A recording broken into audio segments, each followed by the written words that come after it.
Okay, this is a new series where I rank from least to favorite my picks of what I read. There's a dozen here. The first up is Battle Beast. Even for the price of $4, there was really nothing about this book that convinced me that I wanted to invest more time or money in it. Um, but with that said, I'm not a fan of this universe or this character. Certainly, if it's something that you're interested in, that could be a totally different matter. I won't be continuing with Battle Beast, but I am glad that I read it so that I know a little bit more about it. Would say the same thing with Gargoyles. Although with Gargoyles, no, I mean it's the same thing. If you're into this universe and the Gargoyles, the story would be right up your alley. So um, that's a new series. It's got Disney's label on it, and this has the Invincible Universe label on it. So it certainly makes sense if these are characters or universes that you're interested in. But for me personally, I wouldn't continue reading them. Um, Part of this experiment is for me to become more familiar with the broader universe of comic books and comic book characters, what's going on the from the publishers and on the newsstand. If it's something that sells and that you would like to have, definitely let me know. I don't have a problem distributing it. GI Joe. Um, of course, there's always something where if I have to put them in order, something has to come last and something has to come first. Um, I did like the story, but this is kind of where I would rank it. I would put it in the middle with these three. Um, I feel like okay. Um, I kind of enjoyed it, but do I really want to spend my money and my time? So again, I think all three of these would correspond. If you're a fan of G.I. Joe, this book is for you. Same with Spawn, same with Thundercats. But beyond that, um, there's no reason necessarily to pick it up and read it. Um, the same would be said of something that I'm a fan of. You might not like it, but in this case, these aren't for me. That's all. Um, Also, as far as like what happened in them, the story, it just seemed like a small, incremental plot um, advancement. You got to see the characters a little bit. Um, you know, for me, probably the G.I. Joe is of most interest. Spawn is a little too far fetched and not really the art and the story. I mean, the art is fantastic. It has a certain appeal to you, but to me, this isn't something that I want to read on a regular basis. Um, the story has been good, and how Spawn has to team up with other characters to fight this monster that's released, and it's a battle between heaven and hell. So it is an interesting story. Same goes with the Thundercats story, the GI Joe story. It's just like if you had a Netflix series and you had 10 years of episodes and every year had 16 episodes, this is just one of them. I don't know if that makes sense. Moving on up, I placed Witchblade. Um, I would say the quality of the artwork is fantastic. The storyline had several plot twists. Um, It's definitely a good story, especially if you have an interest in Witchblade or if you like Witchblade. That's, I think, really the theme of this video. These seem to be like um, property, domain books. You've got G.I. Joe, you've got Witchblade, Spawn.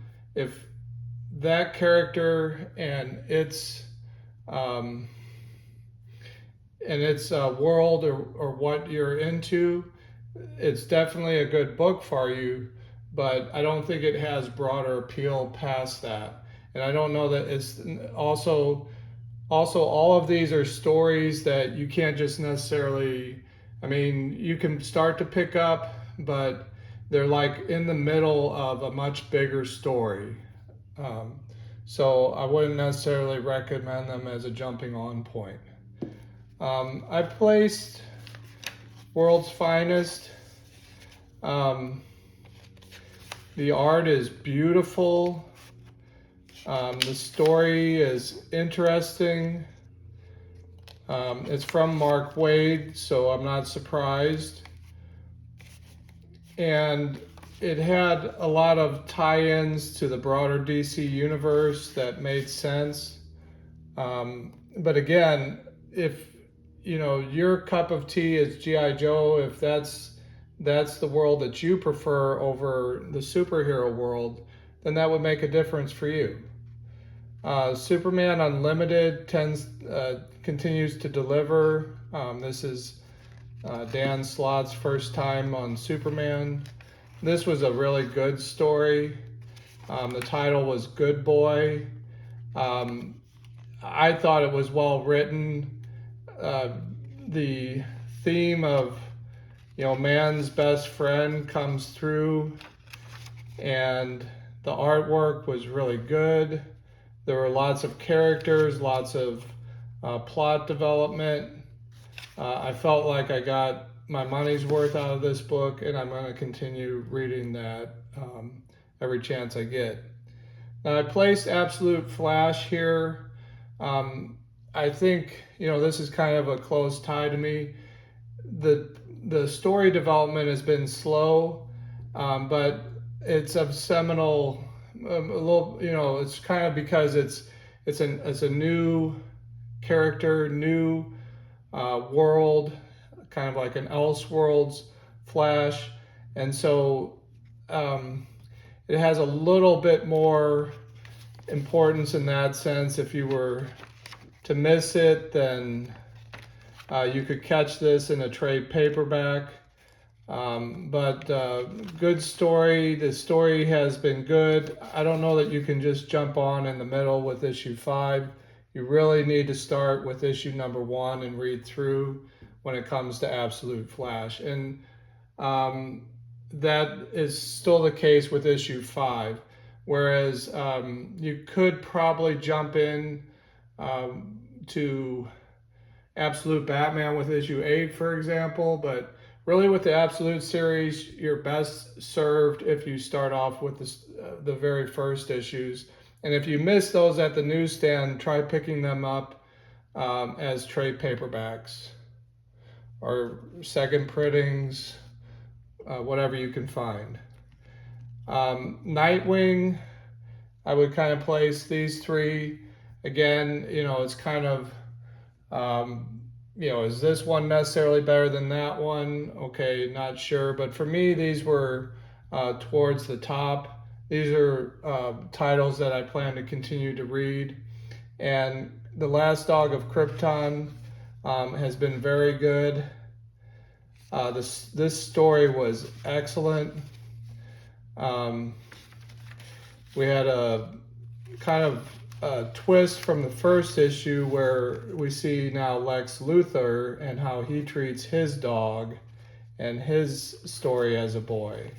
So I've enjoyed this, and I look forward to the next issue. Here is my number 1 pick. This one I definitely recommend. If you're not familiar with the Rebel Moon, if you at all like this sort of sci-fi kind of fantasy, of course, it's similar to a Star Wars world. Gail Simone did a great job. The art was very detailed, very good. There's a startling open scene. The character is introduced. The backstory in the midst of you know the plot. The character is revealed, and by the end, so along the way, like you wonder early on, I started to notice, and I'm like, what is this? Let me see if I can find it. Sorry about that.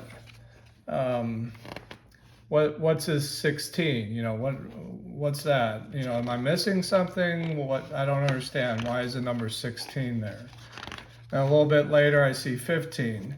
Well, without giving it away, there is a meaning to that, and you learn it at the end. And just a really good issue set up for the next issue. I'm excited about Rebel Moon and the character Nemesis. That was my top pick for this set of a dozen comic books. As always, you can see us at the show or drop me a line, and if I can help you out with a copy of any of these issues, just let me know. Well, thank you, and we'll see you next time on Magnitude 10 YouTube.